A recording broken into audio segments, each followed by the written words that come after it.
The night I should have been counting stars beside my husband at 30,000 feet, I was counting heartbeats that didn't belong to him, and the sound of the cabin bell still rings in my ears like a confession that never sleeps. Airplane. I remember the way the plane trembled as if it, too, knew I was about to cross a line I couldn't uncross. We had just taken off on our honeymoon flight, my hand resting in my husband's, his thumb drawing small circles of comfort on my skin. Everyone says a honeymoon begins with laughter and champagne, but mine began with a glance that lasted a second too long.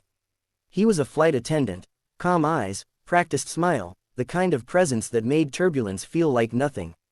When he leaned down to offer us drinks, our fingers brushed, and something unspoken sparked, reckless and electric. I told myself it was harmless. I told myself vows are strong enough to survive a look. I was wrong. The cabin lights dimmed, and my husband fell asleep with his head on my shoulder, trusting me with a peace I did not deserve. The flight attendant passed by again, slipped a napkin onto my tray with a smile meant for everyone and no one. I unfolded it later in the restroom, my hands shaking, reading a single line written in neat ink, "If you need anything, I'm here." That sentence felt like a door opening inside me, a door I had sworn to keep locked forever. I stared at my reflection, at the ring on my finger, at the woman I was supposed to be. And still, I walked back to my seat with a decision already made. It happened in stolen minutes between service carts and whispered apologies. A conversation that grew too intimate, laughter that felt like oxygen, hands brushing again and not pulling away.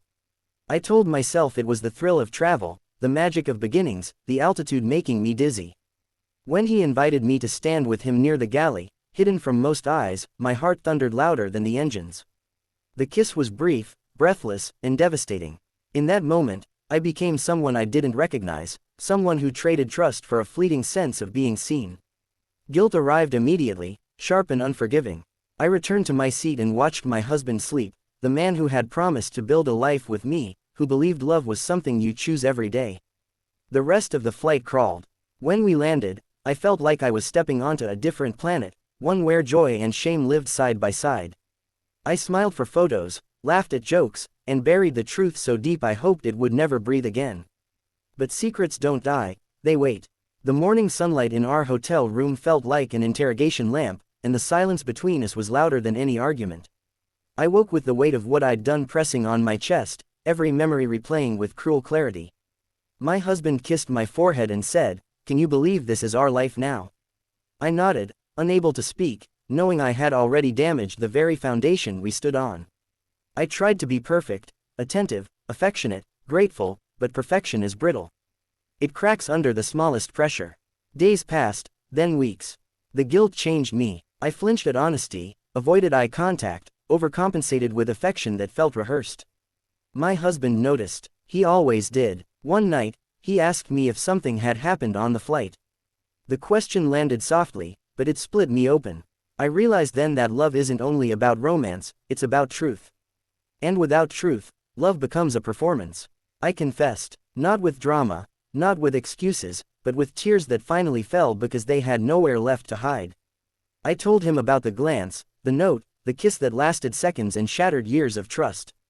He didn't yell, he didn't walk out, he listened, eyes dark with hurt, hands clenched like he was holding himself together by will alone. Silence followed, heavy and uncertain. When he finally spoke, his voice was steady but changed. "I don't know if I can forgive you," he said, "but I know I deserve honesty." In that moment, I understood that forgiveness is not owed, it is earned, slowly, painfully. What came next was harder than the confession. Counseling sessions where words scraped old wounds. Nights where he slept facing away, and mornings where hope felt fragile.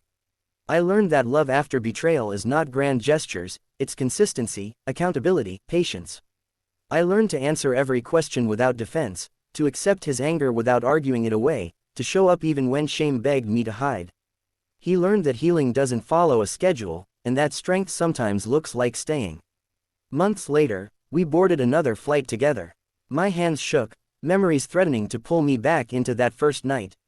He noticed and took my hand, not as reassurance, but as a choice. "We're here now," he said. And I realized the truth I wish I had understood before.